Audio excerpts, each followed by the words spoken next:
நாளைக்கு எபிசோட்ல ரகுராம் வந்து மாயாவுக்கு வந்து ஆதரவா வந்து முடிவு எடுத்திருக்காங்க. ஜானகி வந்து கேட்குறாங்க, "என்னங்க செய்ய போறீங்க? நாங்கலாம் பாட்டமா இருக்கோம். நீங்க கேஷுவலா இருக்கீங்க.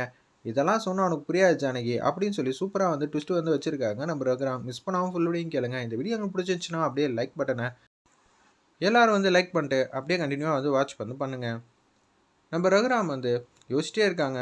என்ன கேட்க போறா? ஏது கேட்க போறான்னு கேட்டா, ஃபர்ஸ்ட் எடுத்தோன்னே வந்து மாயாவை தான் பொண்ணு கேட்குறாங்க அந்த இடத்துல. இதை கேட்டோன்னு வந்து எல்லாரும் ஒரு மாதிரியா வந்து யோசிக்கிறாங்க. எப்புட்றா வந்து இதை நான் ஓகேன்னு சொல்ல முடியும்? அவகிட்ட நான் என்ன சொல்லியிருந்தேன்?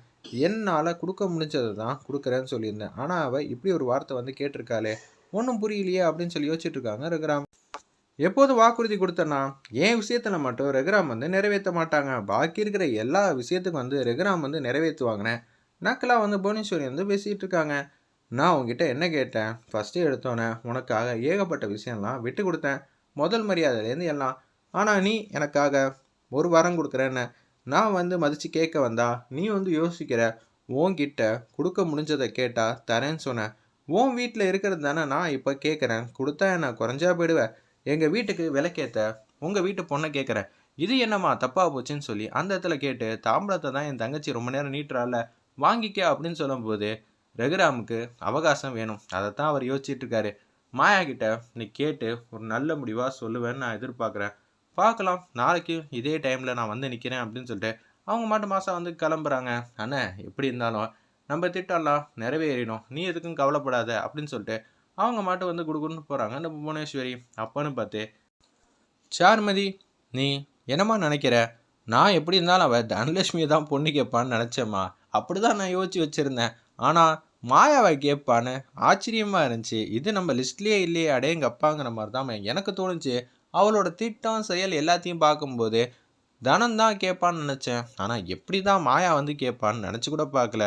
ஏன்னா ரகுராமோட பொண்ணு தான் அவள் வீட்டுக்கு மருமலா ஆவா அப்படின்னு சொல்லி எதிர்பார்த்ததெல்லாம் சின்னதாக ட்விஸ்ட் ஆகிடுச்சு. இருப்பினும் உன் வாழ்க்கை வந்து நல்லா நடக்க போதுமா, அதை பற்றி எனக்கு சந்தேகமே இல்லை அப்படின்னு சொல்லி யோசிச்சுட்டு இருக்கப்ப இங்கே பார்வதி பாட்டி, பத்மா இவங்க எல்லாரும் தந்திரமான முறையில் பேசுகிறாங்க.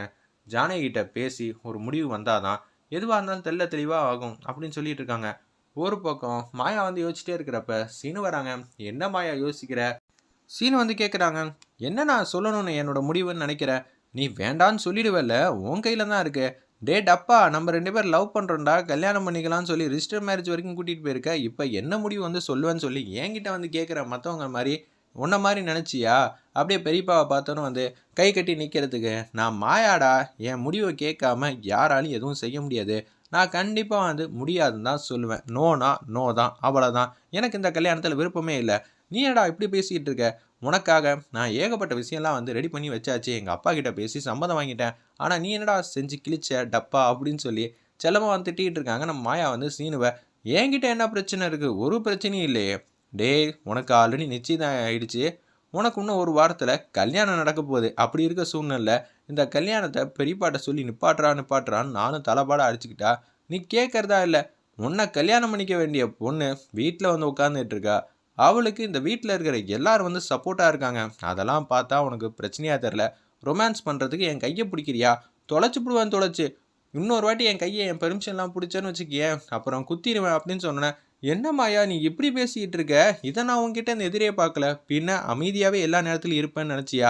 நான் என்ன சொன்னேன்? ஒரு வாரத்துக்கு முன்னாடியே நம்ம 2 பேரும் காதலிக்கிறோன்னு சொல்லி அங்கே போய் பேச சொன்னா, அங்கே பெரியப்பாட்ட என்னடா சொன்னேன்? அமைதியாக வந்து வேற என்னமோ சொல்லிட்டு இருந்த கணக்கு வழக்கெல்லாம் காதல் கணக்கை சொல்ல முடியலம்மா, அதனால தான் வரவு செலவு கணக்கை வந்து சொல்லிட்டு வந்தேன் அப்படின்னு சொல்கிறாங்க. ஓ, இப்படியெல்லாம் உனக்கு ஞாபகம் இருக்கா? பார்த்துக்க, என் பிரச்சனையை மட்டும்தான் நான் சொல்லுவேன். இதே மாதிரி நீ பர்ஃபார்ம் பண்ணி சாருமதி கழுத்தில் மட்டும் தாலி கட்டலான்னு ஒரு அபிப்பிராயம் உனக்கு தோணுச்சு, அவ்வளோதான் அப்படின்னு நம்ம மாயா வந்து செமையாக வந்து திட்டிகிட்டு இருக்காங்க சீனுவை. இவகிட்ட கொஞ்சம் ஜாக்கிரதையாக தான் இருக்கணும். கல்யாணத்துக்கு முன்னாடி இப்படி பர்ஃபார்ம் பண்ணிக்கிட்டு இருக்காளே. இவ சொல்கிறதும் கொஞ்சம் நியாயம்தான். நம்மக்கிட்ட தான் வந்து அவ்வளோ பிரச்சனை இருக்குது. இந்த பிரச்சனையெல்லாம் எப்படி தீர்த்து வைப்போம்? முதல்ல பெரியப்பா கிட்ட சம்மதம் வாங்கணும். அங்கே நின்னாலே நம்மக்கிட்ட பேச்சே வர மாட்டேங்குது, காற்று தான் வருது. இன்னொன்று சாருமதி வீட்டை வந்து சமாளிக்கணும். அவங்க தான் என்ன எனக்கு பொண்ணு தானேன்னு சொல்லியிருந்தாங்க. வீட்டில் வேற தங்க வச்சுருக்காங்க. என்கிட்ட கேட்டு தான் வந்து பெரியப்பா இந்த கல்யாணத்துக்கே வந்து முடிவு வந்து சொன்னாங்க. என்ன பண்ணுறது? எல்லா பிரச்சனையும் என்கிட்ட தான் இருக்குது. இப்போ என்ன பண்ண போகிறோன்னு தெரிலங்கிற மாதிரி சீனு வந்து பாட்டமாக யோசிச்சுட்டு இருக்கப்ப ஜானகி கிட்ட வந்து பேசுகிறாங்க. பத்மா, பார்வதி, ரமணி பாட்டி நீங்கள் சொல்கிறது முடிவில் தான் வந்து மாயா வந்து முடிவெடுப்பா. நீங்கள் சொன்னால் கண்டிப்பாக கேட்பான்னு சொல்லி மாயா கிட்ட வந்து பேசுங்கன்னு சொல்லி இவங்க 3 பேரும் சொல்றாங்க. வேற வழியே இல்லன்னு சொல்லி மாயாவ பார்க்கலான்னு சொல்லிட்டு போறாங்க. இதெல்லாம் மொட்டை மாடியிலேருந்து பார்த்துட்டாங்க நம்ம மாயா. மாயா ரூமுக்கு வராங்க. பெரியம்மா, நீங்க எத பத்தி கேட்க வரீங்கன்னு நல்லாவே தெரியும். அத நீங்களா வந்து கேட்கல.